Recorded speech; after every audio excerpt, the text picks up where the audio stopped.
പ്രിയമുള്ളവരെ, ഓർമ്മച്ചപ്പിലേക്ക് ഏവർക്കും സ്വാഗതം. ഇന്നത്തെ ഓർമ്മച്ചപ്പിൽ ഡോക്ടർ ഷിവാഗോ, ഒരു റഷ്യൻ നോവൽ. ഈ നോവലിൻ്റെ ആസ്വാദനമാണ് പറയുന്നത്. നോവൽ രചിച്ചത് ബോറിസ് പാസ്റ്റർനാക്ക് എന്ന റഷ്യക്കാരനാണ്. ഇദ്ദേഹം 1957 ഡോക്ടർ ഷിവാഗോ എന്ന നോവൽ പ്രസിദ്ധീകരിക്കുന്നത്. അത് ഇറ്റലിയിലാണ് പ്രസിദ്ധീകരിക്കുന്നത്. റഷ്യയിൽ പ്രസിദ്ധീകരിക്കാനുള്ള അനുവാദം കിട്ടിയിരുന്നില്ല. കാരണം ഇത് റഷ്യൻ ഭരണകൂടത്തിനെതിരെയുള്ള ഒരു നോവലാണ്. ഇതിൻ്റെ കാലഘട്ടം എന്ന് പറയുന്നത് 1905 മുതൽ 1917 വരെയുള്ളൂ. ഏതാണ്ട് ഒന്നാം ലോകമഹായുദ്ധവും അതിനോടനുബന്ധിച്ച് റഷ്യയിലുണ്ടായിട്ടുള്ള ആഭ്യന്തര യുദ്ധവും നടന്നുകൊണ്ടിരിക്കുന്ന സമയത്താണ് ഈ നോവൽ രചിക്കുന്നത്. ഈ യുദ്ധവും അതുപോലെ ആഭ്യന്തര സമരം കൊണ്ട് ബോറിസ് പാസ്റ്റർനാക്കിൻ്റെ ജീവിതം വളരെ അന്യാധീനപ്പെട്ടു പോവുകയാണ്, അല്ലെങ്കിൽ ശിഥിലമായി പോവുകയാണ്. ശിഥിലമായ ഒരു ജീവിതമാണ് അദ്ദേഹത്തിന് അനുഭവിക്കേണ്ടി വന്നത്.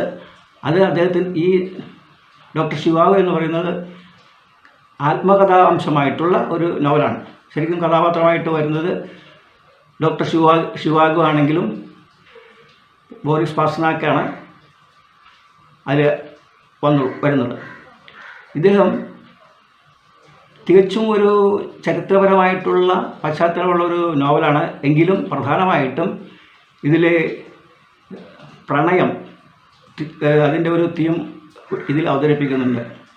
ഡോക്ടർ ഷിവാഗോ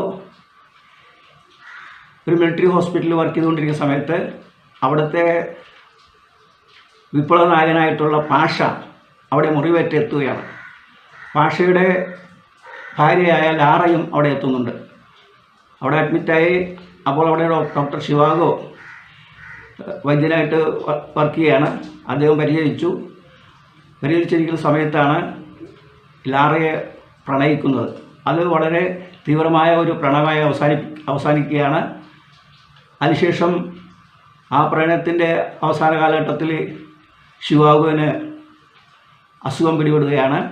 അസുഖം പിടിപെട്ട് ഹോസ്പിറ്റലിൽ കിടക്കുമ്പോൾ അദ്ദേഹത്തിൻ്റെ സുഹൃത്തുക്കൾ വന്ന് ചോദിക്കുകയാണ്, യുദ്ധം കൊണ്ട് നമ്മുടെ രാജ്യം നാമാശേഷമായിക്കൊണ്ടിരിക്കുന്നു, ഈ റഷ്യയുടെ ഭാവി എന്തായിരിക്കും എന്ന് സുഹൃത്തുക്കൾ ഷിവാഗോനോട് ചോദിക്കുകയാണ്. അവിടെ വെച്ച് ആ നോവൽ അവസാനിക്കുകയാണ്. നന്ദി.